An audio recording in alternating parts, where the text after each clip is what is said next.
The FBI releasing heavily redacted documents about their investigation of Hillary Clinton's email server. Our own Blake Berman is live in D.C. with the latest on this one. Break it down for us, Blake.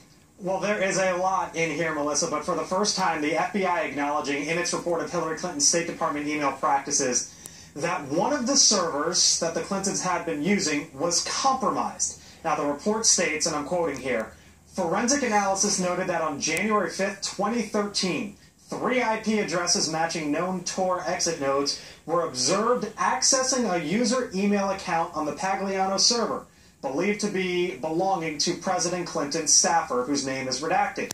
It goes on to say, the FBI investigation to date was unable to identify the actor or actors responsible for the login or how that person's login credentials were compromised. Now, that doesn't state explicitly state there that Hillary Clinton's own email account was compromised, but there are still many outstanding issues involving that possibility. For example, the report also says, quoting here, the FBI does not have in its possession any of Clinton's 13 mobile devices, which potentially were used to send emails involving Clinton's ClintonEmail.com email addresses. It goes on to say, as a result, the FBI could not make a determination as to whether any of the devices were subject to compromise. Similarly, the FBI does not have in its possession 2 of the 5 iPad devices. It goes on to say, potentially that were used by Clinton to send and receive emails during her tenure. The FBI forensically examined 2 of the 3 iPads it obtained and found no evidence of cyber intrusion. So still, lots of questions there, as many of those devices are somewhere. In addition to all of that, the report raises concerns, Melissa, just how seriously Clinton and many of her high-level staffers treated classified material. For example, the FBI said Clinton asked questioners, the agents who were speaking with her in July, they showed her a document, and they said if the letter C, which was in parentheses in that document, was a reference to being classified information, Clinton had to ask them if that was indeed the case. The Secretary of State asking those investigators. Melissa? So much for one device for convenience sake, Blake. Thanks. 13, yeah. How many times have we said, with this story? Here now, Kristen Soltis Anderson, Washington Examiner columnist, and Joe Trippi, former Howard Dean campaign manager and a Fox News contributor. Joe, I got to tell you, when I heard about the 13 handheld devices and the 5 iPads, I thought of something that Hillary said not too long ago. Let's play the tape. It would have been better for me to use 2 separate phones and 2 email accounts. I thought using one device would be simpler. You know, there are political implications as well as legal implications. So when you hear that tape and you see the FBI report that she had 13 handhelds, that's got to hurt her politically, no?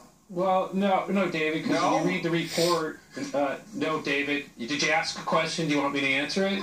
I just couldn't believe your answer, but go ahead. Yeah. If you read the report, it's clear that she had 13 different phones. As one would break, she'd hand it off, they'd get her a new one.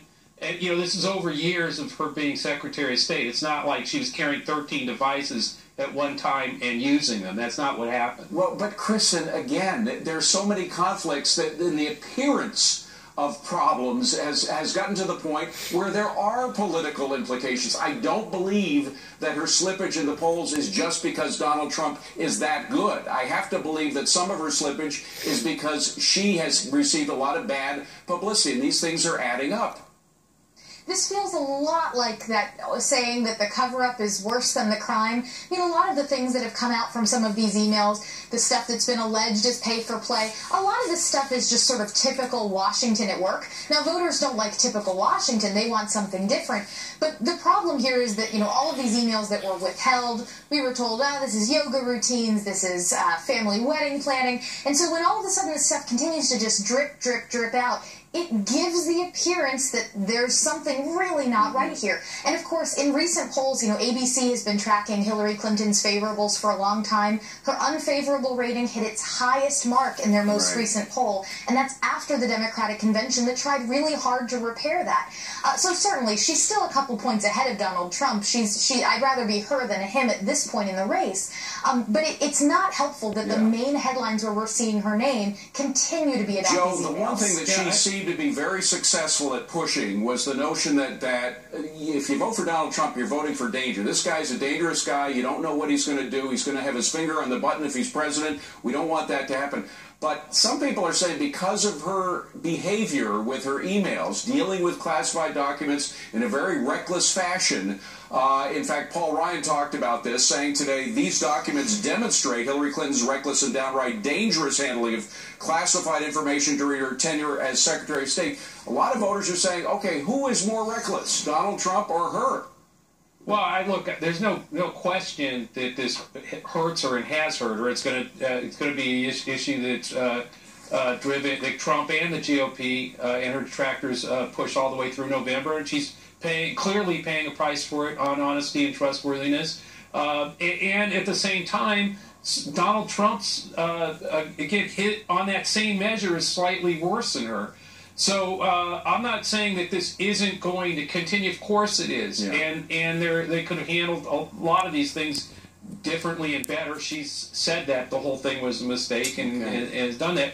But in the end, look, I think what's happening is that the convention bounce, that he got one, then she got one, that bounce is drifting back to where it should be. This is going to be a close race, but I don't see Donald Trump catching her. It's going to be tight, and it's probably all going to depend on what happens in those debates. Kristen and Joe, good to see you both. Thank you very much. Have a great weekend. Melissa. You too.